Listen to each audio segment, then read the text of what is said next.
विरोध करना उनका लोकतांत्रिक अधिकार है। उस शांतिपूर्ण ढंग से अपने अधिकार के बारे में सरकार से बात करें और ये जो देश में तोड़फोड़ और ट्रेनों में आगजनी हो रही है इसको बिल्कुल बंद करें।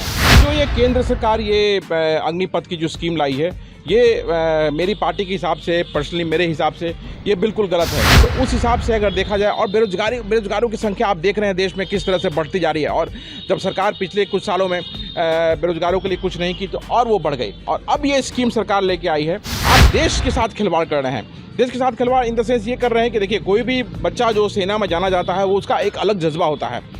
तो सेना में शहीद होने के लिए जब वो बॉर्डर पर जाएगा, आप शहीद होने के लिए उसको पहले उसके माइंड में इनसिक्योरिटी रहेगी।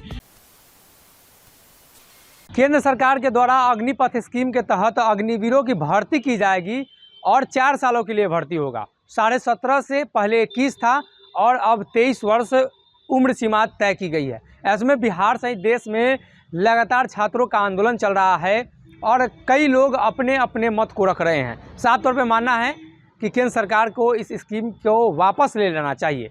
ऐसे में बिहार प्रदेश कांग्रेस के ST/SC प्रकोष्ठ के प्रवक्ता हैं आदित्य पासवान जी। आदित्य जी, कांग्रेस इस पर क्या राय रखती है? इसलिए कि लगातार विरोध प्रदर्शन हो रहा है, छात्रों के हित को लेकर लगातार बातें होती हैं, रोजगार की बात हो रही है, अब उसमें 4 सालों के लिए रोजगार दिया जाएगा। जी, आपका बहुत बहुत धन्यवाद। सबसे पहले तो मैं भारत लाइव के माध्यम से पूरे देश में जो लोग, छात्र लोग जो आंदोलन कर रहे हैं, मैं उनसे ये अपील करना चाहूँगा कि वो शांति बनाए रखें।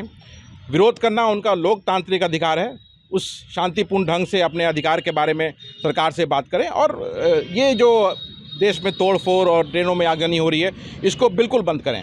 पहला तो ये चीज़ है। दूसरा ये चीज़ है कि जो ये केंद्र सरकार ये अग्निपथ की जो स्कीम लाई है ये मेरी पार्टी के हिसाब से, पर्सनली मेरे हिसाब से ये बिल्कुल गलत है। इसलिए कि देखिए, हम लोग इसमें सिलसिलेवार तरीके से चलते हैं कि SSC शॉर्ट सर्विस कमीशन पहले भी हुआ करता था, लेकिन तब का माहौल, तब की जनसंख्या और अब की जनसंख्या में बहुत अंतर है। जी, है ना।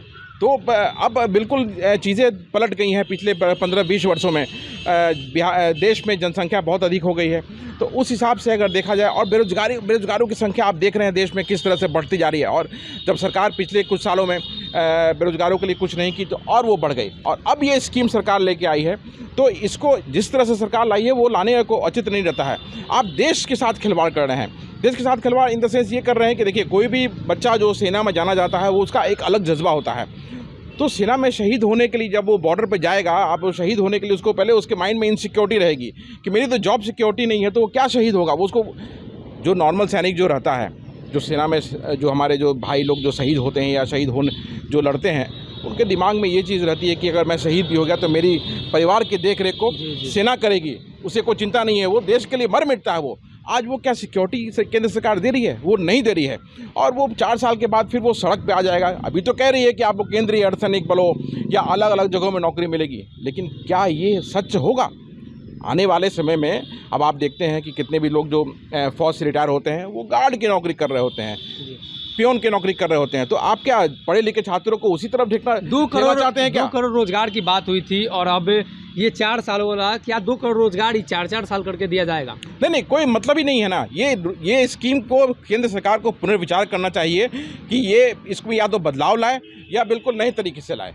बिल्कुल ये कोई मतलब नहीं है। अब इसमें 2 करोड़ का आप फुल टर्म होना चाहिए, शॉर्ट टर्म बिल्कुल शॉर्ट टर्म नहीं होना चाहिए। देखिए, मैंने आपको बताया कि SSC शॉर्ट सर्विस कमीशन पहले भी था, लेकिन तब का माहौल, तब की जनसंख्या और आज की जनसंख्या में बहुत ज़मीन आसमान का अंतर है। तो एक नए तरीके से इसको केंद्र सरकार को पुनर्विचार करके लाना चाहिए। ऐसा तो नहीं है कि जितने छात्र जो पढ़ने लिखने वाले बच्चे हैं आज जो आंदोलन कर रहे हैं वो बेवकूफ़ हैं।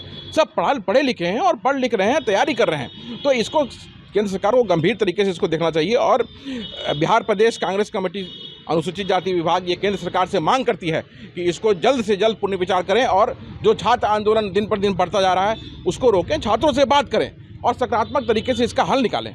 अगर ये वीडियो पसंद आई और वह बिहार के राजनीति और बिहारियत से सरोकार रखेनी तो सब्सक्राइब बटन दबा के चैनल के सब्सक्राइब कर ली। ओजे एगो घंटी बा, ओकरा बटन दबा देला से कुल सटीक और मारक खबर रुआ मुफ्त में मिल जाई।